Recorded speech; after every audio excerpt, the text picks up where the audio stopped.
예화를 좀 이야기하고 시작하려 합니다. 같은 반에 철수라는 친구가 있었습니다. 철수라는 친구가 계속해서 자기가 피파를 잘한다고, 자기보다 학교에서 피파를 잘하는 사람은 아마 없을 거라고 이야기를 하는 겁니다. 한두 번 이야기하면 그냥 그렇구나 하는데, 쉬는 시간 때마다 모든 애를 막 붙잡아다가, 야, 내가 피파 제일 잘해, 야, 우리 학교 내가 제일 잘해, 맨날 이러는 거예요. 쉬는 시간마다. 그래서 이 똑같은 이야기를 계속해서 반복하니까 너무 짜증이 나서 지금이 저 하늘 높은 줄 모르는 녀석의 콧대를 수직 낙하시켜야겠다는 그 마음을 하여서 피파 대결을 신청하였습니다.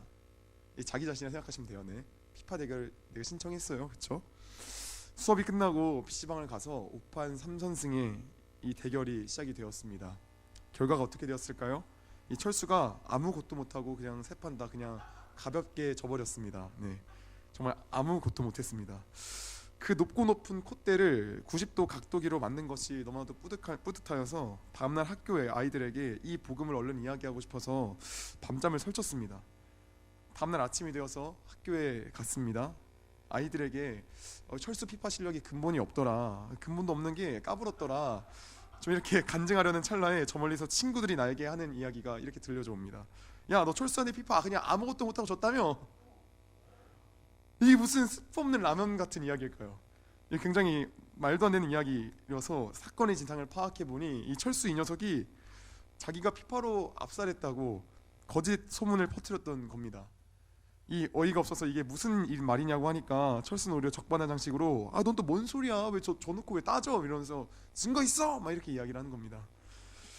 너무 어이가 없었지만 그래도 애들이 철수의 말을 안 믿을 줄 알았는데, 철수가 이미 애들에게 여론몰이를 아주 기가 막히게 잘 해놔서 이미 그 여론은 철수에게로 향했습니다. 나의 말을 아무도 믿지 않는 그런 분위기가 되었습니다. 그런데 그때 조용히 엎드려 자고 있던 저 맨 끝에 영수가 갑자기 나지막히 일어나더니 이렇게 이야기를 하는 겁니다.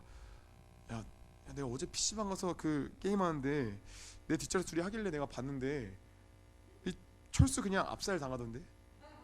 아니, 철수 그냥 숨도 못 쉬고 방커트 게임 당하던데? 학교에서 철수의 운명이 어떻게 되었을까요? 네, 상상에 맡기겠습니다.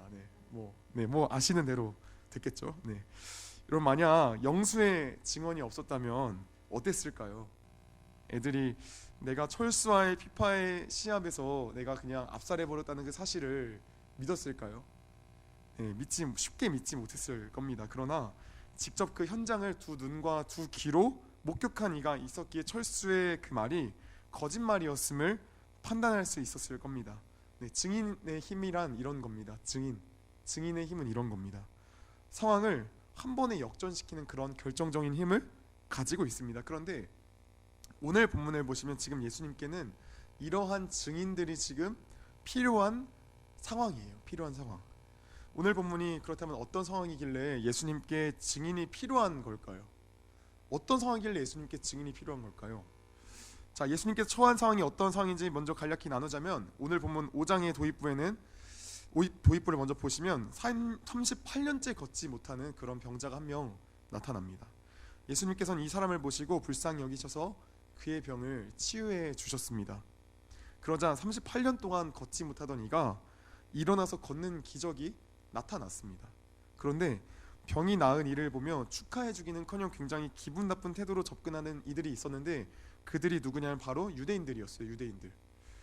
그들은 치료된 병자에게 와, 너 병이 치유되어서 너무 좋겠다, 너무 잘 됐다 라는 어떤 그런 따뜻한 말보다는 공감성 제로의 말들, 안식일에 병 고침받는 건 그거 잘못된 거야, 그거. 너는 오늘 치료 받았으면 그거 안 됐었어. 너 나은 거 뭐 너는 기쁠 수 있겠지만 그거 잘못된 거야, 그거 좀 아닌 것 같아. 이렇게 차갑고 냉정한 말만 하였습니다. 왜냐하면 그들에게 있어서 안식일에 일을 하는 것은 유대인 규칙에 어긋나는 일이었는데, 환자를 치유하는 그 행위도 유대인들이 금하는 일에 속하였기 때문입니다. 환자를 치유하는 것조차도 일에 속했어요. 그래서 안식일에는 아무 일도 하면 안 되기 때문에 유대인들 입장에서 38년 된 병자가 고침받는 것은 자신들의 규칙을, 율법을 어기는 일이었기 때문이었죠. 그래서 그렇게 38년 된 황자에게 병이 나았음에도 그냥 냉정한 말만 이야기를 했던 겁니다. 유대인들은 또 그에게 너를 고친 이가 누구냐라고 물어보았습니다. 처음에 고침받은 이 병자는 자신을 치유한 이가 누구인지 몰라서 말을 못하였는데 후에 예수라는 분이 자신을 치유했다라는 그 사실을 알게 되었고 그 사실을 유대인들에게 가서 이야기를 해줍니다. 그러자 유대인들은 원인 제공자가 예수라는 사실을 깨닫고 찾아가서 따졌습니다. 왜 안식일에 너는 그 병자를 고쳐줬느냐? 너 그거 잘못된 것인 거 모르느냐? 너 진짜 콩밥 한번 먹어볼래? 뭐 이런 식으로 화를 냈던 것 같아요. 네, 뭐 성경에 콩밥 먹으라는 뭐 이런 건 없었는데 뭐 그렇게 얘기했을 것 같아요. 그때 예수님께서 뭐라고 말씀하셨냐면 그들에게 이렇게 말씀하셨어요. 요한복음 5장 17절부터 18절 말씀 이 화면으로 한번 보겠습니다. 함께 있습니다. 시작. 그러나 예수께서는 그들에게 말씀하셨다. 내 아버지께서 이제까지 일하고 계시니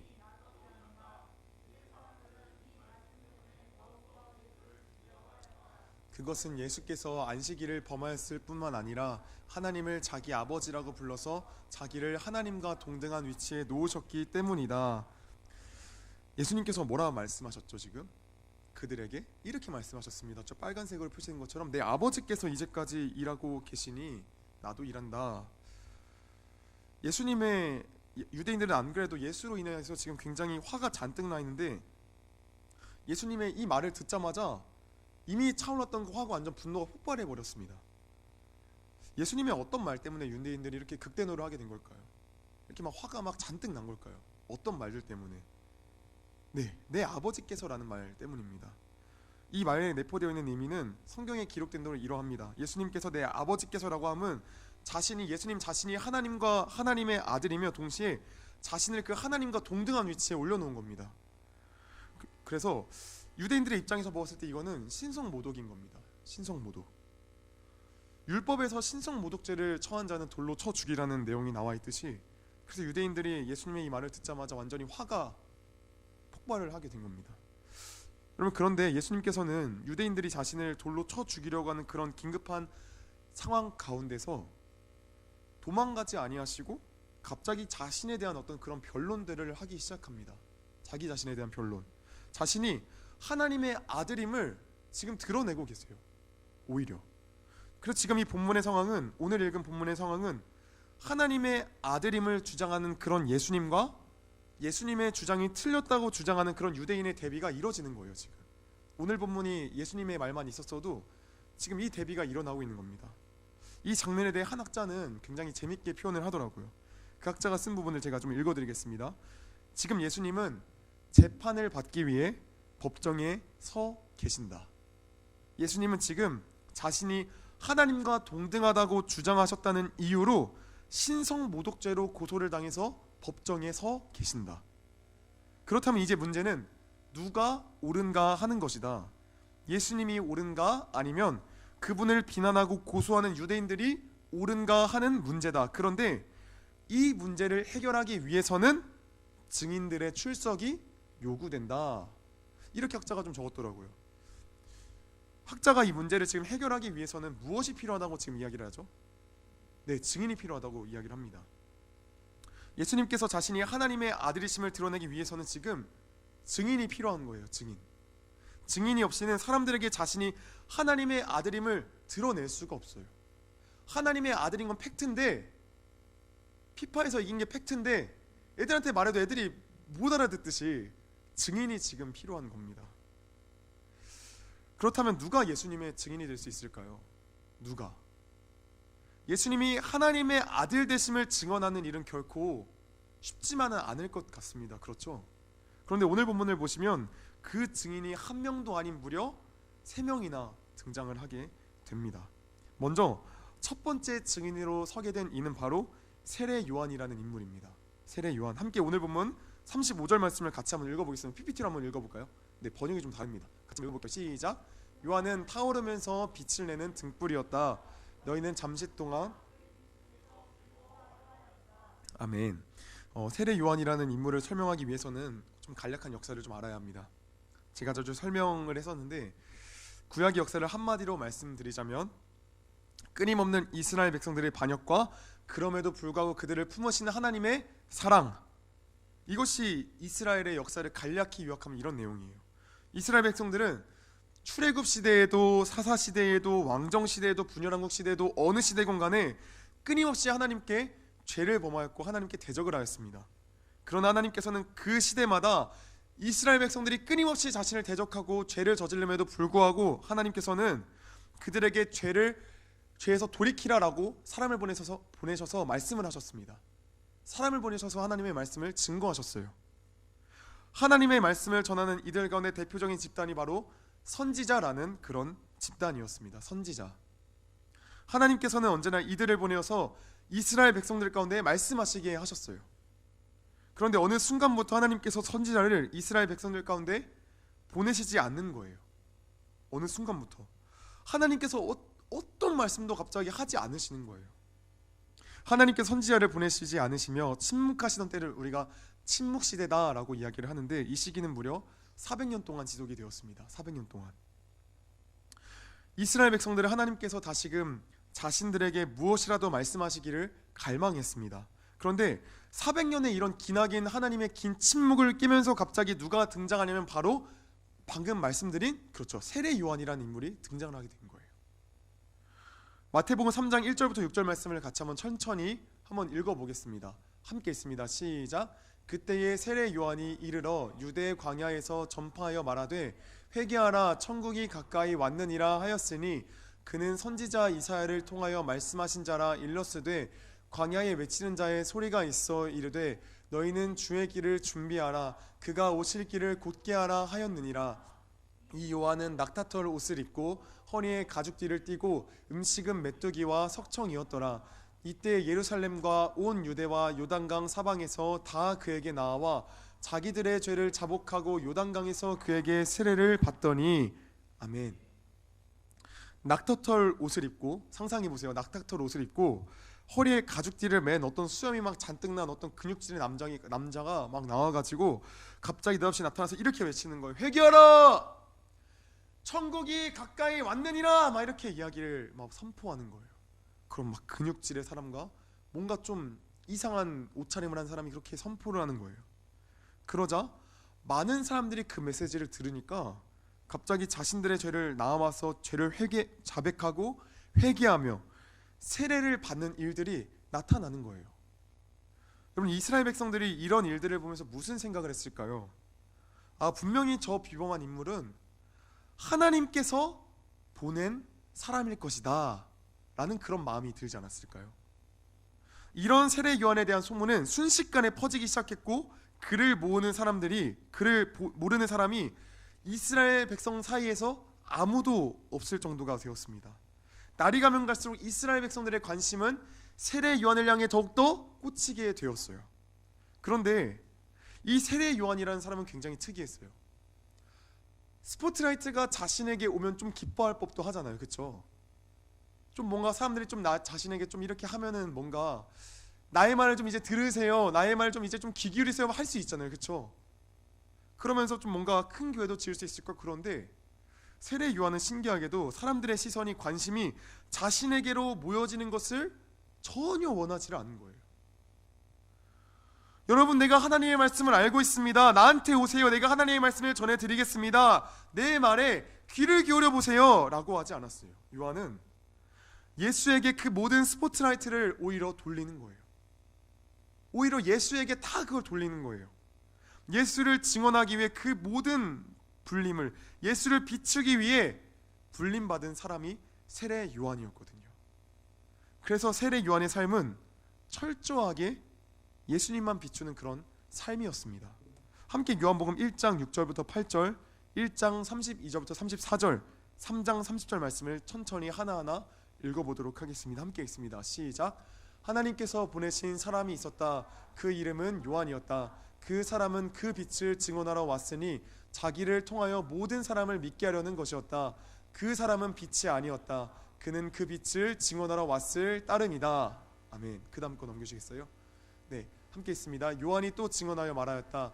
나는 성령이 비둘기같이 하늘에서 내려와서 이분 위에 머무는 것을 보았습니다. 나도 이분을 몰랐습니다. 그러나 나를 보내어 물로 세례를 주게 하신 분이 나에게 말씀하시기를 성령이 어떤 사람 위에 내려와서 머무는 것을 보거든 그가 바로 성령으로 세례를 주시는 분임을 알아라 하셨습니다. 그런데 나는 그것을 보았습니다. 그래서 나는 이분이 하나님의 아들이라고 증언하였습니다. 아멘. 네, 또 읽어주세요. 그는 흥하여야 하겠고 나는 쇠하여야 하리라 하니라. 아멘. 요한은 예수라는 그 빛을 증언하러 온 사람입니다. 자신을 깎아 예수라는 그 아름다움을 더욱더 부각하는 그런 사람이었습니다. 그는 사람들의 관심이 스포트라이트가 자신을 향해 강하게 쏠 때에도 그 모든 빛을 예수께 반사하였습니다. 나는 물로밖에 세례를 베풀지 못하나 그는 성령으로 세례를 주시는 분이시다. 그가 하나님의 아들이시다. 그래서 후에 요한의 제자들이 스승 요한을 향한 사람들의 그 관심이 스승 요한에게 향해 있던 그 모든 관심들이 점차 예수님에게로 그 관심이 쏠리자 그 모든 것들을 시기 질투하였을 때 요한은 이렇게 이야기했던 거죠. 우리가 읽었던 것처럼 그는 흥하여야 하겠고 나는 쇠하여야 하리라. 저 예수님만 비춰. 나는 상관없어. 나는 괜찮아. 나는 이제 쇠하여야 해. 오히려 그분은 흥해져야 해. 그 모든 관심을 그분께 돌리는 겁니다. 이처럼 세례 요한은 예수님을 위해 예수님을 대신해 증언한 최초의 증인이었습니다. 그 유명했던 세례 요한이 예수님을 증언했던 겁니다. 자, 두 번째입니다. 세례 요한의 뒤를 이은 두 번째 증인은 바로 예수님이 행하신 일입니다. 예수님이 행하신 일. 36절 말씀을 같이 한번 우리 화면으로 읽어보도록 하겠습니다. 함께 있습니다. 그러나 나에게는 요한의 증언보다 더 큰 증언이 있다. 아버지께서 나에게 완성을 하고 주신 일들, 곧 내가 지금 하고 있는 바로 그 일들이 아버지께서 나를 보내셨다는 것을 증언하여 준다. 아멘. 이 말이 무슨 말이냐면 하나님께서 하셨던 그 일들을, 그 표적들과 그 기사, 그 기적들을 그의 아들도 똑같이 할 수 있다라는 것을 지금 이야기하고 있는 거예요. 그렇다면 예수님께서 하나님이 하셨던 일들 가운데 어떤 일들을 똑같이 하셨을까요? 여러 가지가 있겠지만 저는 요한복음 9장에 등장하는 그 이적을 소개하려 합니다. 요한복음 9장에는 태어나면서부터 맹인이었던 사람이 나타납니다. 예수님께서는 태어나면서부터 맹인이었던 그 자를 눈이 뜨도록 고쳐주시는데 그 방법이 굉장히 특이합니다. 예수님께서는 그냥 말씀만 하셔서 자 누나 떠라 이렇게 말씀하셔도 눈이 떠질 텐데 그 환자를 고치시는 방법이 정말 굉장히 독특해요. 어떻게 고치시냐면은 굳이 땅에 침을 쭉 뱉습니다. 그리고 나서 그 흙을 마음껏 진흙으로 갭니다. 그 다음에 그 침과 어우러진 흙을 어떻게 하냐면 그 눈에 붙입니다. 네, 상상이 좀 되시죠? 침을 쫙 뱉은 다음에 뭉쳐가지고 눈에 이렇게 바르는 거예요. 좀 그렇습니다. 네. 그런 다음에 실로암이라는 연못에 가서 씻으라고 말씀하시는 겁니다. 예수님께서 말씀하신 대로 맹인이 행하니까 그 맹인의 눈이 실제로 떠졌습니다. 여러분, 예수님께서는 왜 굳이 이렇게 하신 걸까요? 말씀으로 충분히 하실 수 있는데 왜 이렇게까지 하신 걸까요? 예수님께서 침을 뱉어 진흙을 개어 눈에 바르시는 모습을 보면 어떤 한 장면이 좀 떠오르지 않으십니까? 창세기 2장 7절 말씀을 함께 보겠습니다. 함께 있습니다. 시작. 여호와 하나님이 땅의 흙으로 사람을 지으시고 생기를 그 코에 불어 넣으시니 사람이 생명이 되니라. 아멘. 마치 하나님께서 인간을 흙으로 지으시는 장면을 연상하게 합니다. 이것은 예수님께서 하나님이 하셨던 일들을 똑같이 할 수 있음을 보여주는 거죠. 예수님께서 행하시는 일들, 즉 오병이어나 병자를 치유하고 귀신을 쫓아내는, 사람을 살리는 그런 여러 기적과 표적들은 예수님이 하나님의 아들임을 증언하고 있습니다. 자, 세 번째입니다. 예수님이 하나님의 아들임을 증언한 세 번째 증인은 말씀, 즉 성경입니다. 오늘 보면 39절 말씀을 함께 읽겠습니다. 39절 말씀 읽습니다. 시작. 너희가 성경을 연구하는 것은 영원한 생명이 그 안에 있다고 생각하기 때문이다. 성경은 나에 대하여 증언하고 있다. 아멘. 여러분은 그 구약 성경은 전부 다 오실 예수님에 대한 그런 이야기입니다. 그렇죠? 구약은 오실 예수님이 어떤 분인지에 대해 끊임없이 이야기를 하고 있습니다. 제가 대표적인 성경 말씀들을 가져왔는데 하나하나 좀 읽어보도록 하겠습니다. 먼저 이사야서 7장 14절 말씀 같이 있습니다. 시작. 그러므로 주님께서 친히 다윗 왕실에 한 징조를 주실 것입니다.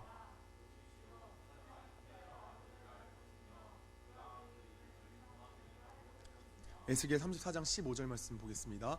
내가 직접 내 양떼를 먹이고 내가 직접 내 양떼를 눕게 하겠다. 나 주 하나님의 말이다. 미가서 5장 2절 말씀. 그러나 너 베들레헴 에브라다야, 너는 유다의 여러 족속 가운데서 작은 족속이지만 이스라엘을 다스릴 자가 내게서 내게로 나올 것이다. 그의 기원은 아득한 옛날 태초에까지 거슬러 올라간다. 스가랴서 9장 9절 말씀. 도성 시온아 크게 기뻐하여라. 도성 예루살렘아 환성을 올려라. 내 왕이 내게로 오신다. 그는 공의로우신 왕, 구원을 베푸시는 왕이시다. 그는 온순하셔서 나귀 곧 나귀 새끼인 어린 나귀를 타고 오신다. 아멘. 지금 제가 보여드린 이 말씀들은 예수님께서 직접 공생애 가운데 행하시는 일들을 직접적으로 예언한 말씀들입니다.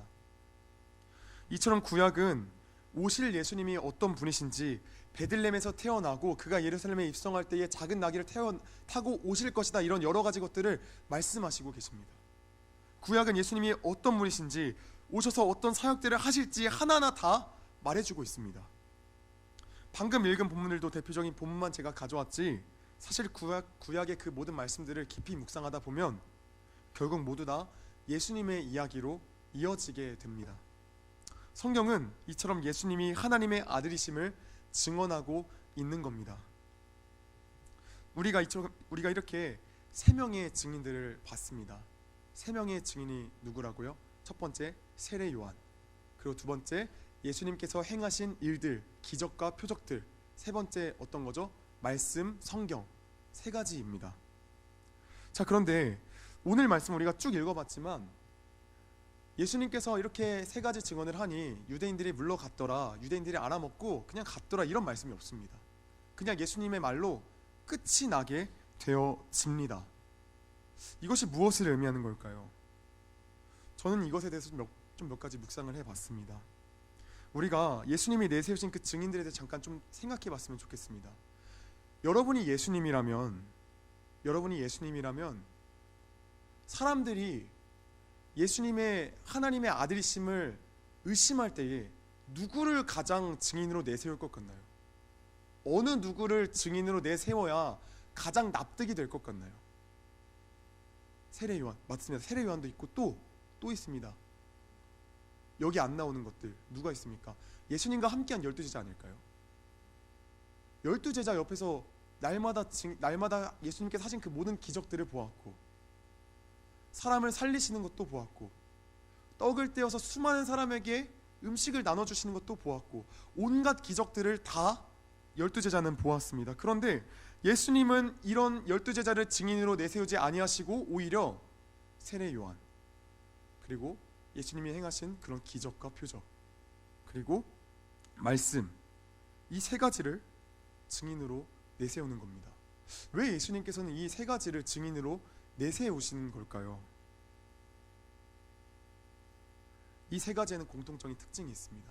세례 요한, 그리고 예수님의 기적, 구약 성경이 모든 것은 예수님을 부인하는, 예수님이 하나님의 아들이 아니라라고 주장하는 유대인들이 모두 다 겪었던 내용들입니다. 이들이 모두 다 자기들의 눈으로 보았고 경험했던 것들입니다. 세례 요한 당시 정말로 유명했던 선지자 중 한 명이었습니다. 그에 대한 소문들과 수많은 바리새인들과 유대인들이 그를 보러 나아갔습니다. 두 눈으로 보았습니다. 그리고 예수님의 그 기적들 유대인들이 다 보았습니다. 그렇죠? 그리고 나서 구약 성경을 누구보다 열심히 보았던 이들이 유대인들이었습니다.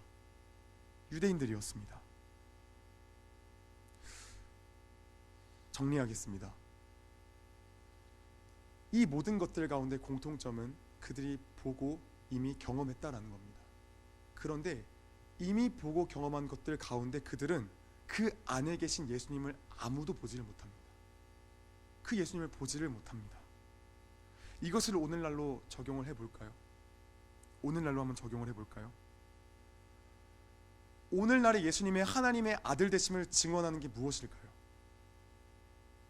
오늘날로 봤을 때 예수님의 하나님의 아들 되심을 증인하는 것들이 무엇이 있을까요? 말씀이 있습니다. 그렇죠? 말씀이 있습니다. 그렇다면 세례 요한, 예수님이 행하신 일들, 이것은 어디에 나타날까요? 이것은 바로 나 자신에게 나타납니다. 그리스도인들에게 나타나는 일들입니다. 세례 요한이 어떻게 했습니까? 회개하라, 천국이 가까이 왔느니라. 저 뒤에 오시는 내가 저 신발끈조차도 풀 수 없다. 예수님만 보아라. 예수님에게 그 모든 것들이 있다. 자신의 능력과 그런 이적들을 행할 수 있음에도 불구하고 그 모든 것들을 예수님께 스포트라이트를 다 고정시켰습니다.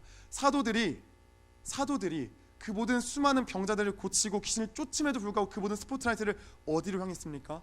예수님께 행하였습니다.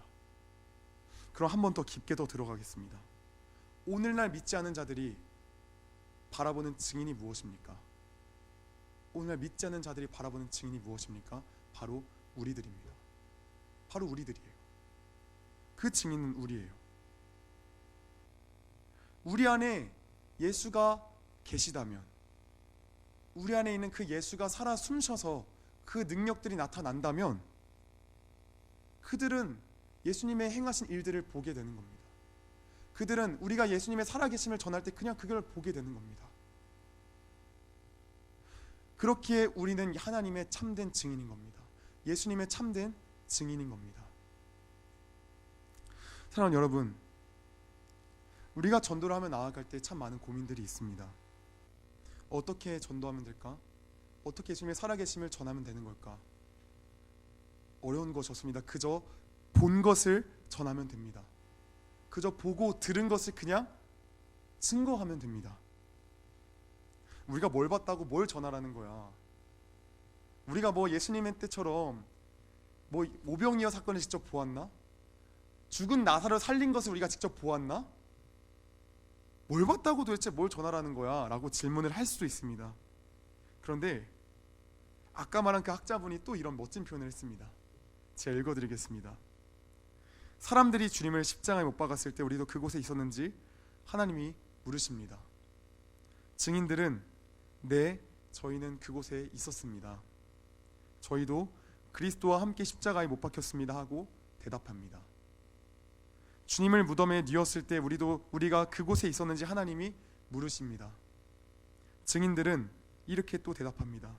네, 저희는 그곳에 있었습니다. 저희도 세례를 받음으로써 그분의 죽으심에 동참하여 그리스도와 함께 묻혔습니다. 내가 그를 죽은 자 가운데서 다시 살릴 때 너는 그곳에 있었느냐 하고 하나님이 또 물으십니다. 증인들은 네, 저희는 그곳에 있었습니다. 저희는 그리스도와 함께 새 생명으로 부활했습니다. 이제 우리 안에 사는 것은 우리 자신이 아니라 그리스도이십니다 하고 대답합니다.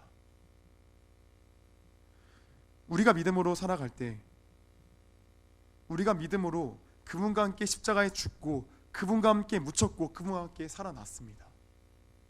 우리는 그것을 두 눈으로 보진 않았지만 믿음으로 우리는 그것을 경험하였고 보았습니다. 이 사실을 전하면 되는 겁니다. 남은 것은요, 그들의 몫입니다. 예수님께서도 아까 그들이 직접 이미 경험하였고 보았던 것들을 증인으로 내세웠을 때에 남은 것은 그들의 선택입니다. 그들의 자유의지로 이제는 택하는 겁니다. 내가 보았고 내가 경험했던 것들, 세례 요한을 내가 봤지. 그는 분명히 하나님이 보낸 선자가 맞아. 근데 그가 예수를 증언하네. 내가 예수님이 행하는 것들을 봤어. 근데 그가 행하는 걸 보니까 차마 인간으로 살 수 없는 것들이야, 전부 다. 어떻게 죽어버린 나사로를 다시 살릴 수 있을까? 하나님만이 그건 가능한 일인데 어떻게 태초부터 이미 죽은 자였던 그 자를, 눈이 가려진 그 자들을 어떻게 다시 뜨게 했을까? 하나님이 하셨지, 그치? 말씀에서 구약 성경에서 메시아에 대해 이야기하고 있는데 메시아에 대해서 지금 그 성경이 증언한 메시아와 예수와 모습이 똑같네? 선택은 그들의 몫입니다. 우리는 그저 우리가 본 것들을 그냥 증언하는 겁니다. 우리가 보고 경험했던 것들, 예수님 살아계셔. 왜? 나를 봐. 내가 그리스도와 함께 지금 십자가에 못 박혀 죽었잖아. 지금 이전엔 내가 이런 성격을 가졌어. 그런데 내가 이렇게 바뀌었어. 내가 그리스도와 함께 죽었어. 그리고 다시 그와 함께 묻혔고 그와 함께 다시 살아났어. 이것을 전하는 겁니다. 이것을 전하는 겁니다. 그 남은 것들은 그들의 몫입니다. 우리가 또 한 가지 또 이야기를 할 수도 있습니다. 우리가 꼭 복음을 전해야 하는 걸까요? 꼭 증인의 삶을 살아야 하는 걸까요? 네, 우린 증인의 삶을 살아야 합니다. 우리는 그리스도의 증인입니다. 십자가 사건을 믿음으로 목격한 자입니다. 제가 비유를 들어드릴게요. 세상에서도 뺑소니로 억울하게 사고를 당하면은 그 자리에, 사고를 당한 자리에 현수막이 하나 붙어 있습니다. 어떤 현수막 붙어 있죠? 사고를 목격하신 분은 여기로 연락 주세요. 여러분, 만약에 여러분이 그 뺑소니를 목격한 사람입니다. 그런데 그 목격을 했음에도 그것을 신고하지 않는다면 어떨까요? 그 진술을 피한다면 어떨까요? 당신은 십자가의 목격자입니다. 우리는 십자가의 목격자입니다. 그 예수님께서 우리를 위해 죽으셨다는 그 사실을 아는데 어떻게 그 사실을 안전할 수 있겠습니까? 예수님께서 우리를 위해 죽으셨잖아요. 그렇죠? 영원한 참 행복을 누리게 해주시려고 죽으셨잖아요. 그 기쁨을 이제는 그럼 나누셔야죠. 이건 당연한 겁니다. 전도는 목사, 전도사, 권사, 장로, 집사님들만 하는 것이 아니라 뭐 다 얘기했나 제가? 일반 성도도 무조건적으로 하는, 그리스도인이라면 무조건적으로 하는 것이 바로 전도, 증인된 삶을 사는 것입니다. 다시금 말씀드립니다. 여러분은 십자가의 목격자입니다. 여러분, 믿음으로 그 사건을 보았습니다. 믿음으로 그 예수가 죽은 것을 목격하였습니다. 믿음으로 여러분은 그분과 함께 무덤에 묻혔습니다. 여러분은 믿음으로 그분과 함께 살아났습니다. 그렇다면 이제 증인된 삶을 사는 우리 모두가 되기를 간절히 소망합니다. 말씀 구절을 우리 한 구절 읽도록 하겠습니다. 디모데전서 6장 12절 말씀입니다. 우리 함께 읽도록 하겠습니다. 시작. 믿음의 선한 싸움을 싸우십시오. 영생을 얻으십시오. 하나님께서는 영생을 얻게 하시려고 그대를 부르셨고 또 그대는 많은 증인들 앞에서 훌륭하게 신앙을 고백하였습니다. 아멘. 여러분의 신앙을 친구들에게 고백함으로 그 허다한 증인들 중에 그 한 명이 여러분이 되기를 소원합니다. 신앙을 고백하기를 원합니다. 당연히 두렵고 떨릴 수 있습니다. 그러나 그 뒤는 주님께서 책임지십니다. 그 결과는 주님께서 책임지시니 함께 우리가 증인의 삶을 살기를 원합니다. 저도 두렵습니다. 저도 증인의 삶을 사는 것이 많이 어렵습니다. 그러나 저도 물론이거니와 여러분도 함께 증인된 삶을 사는 우리 모두가 되기를 주의 이름으로 소원합니다.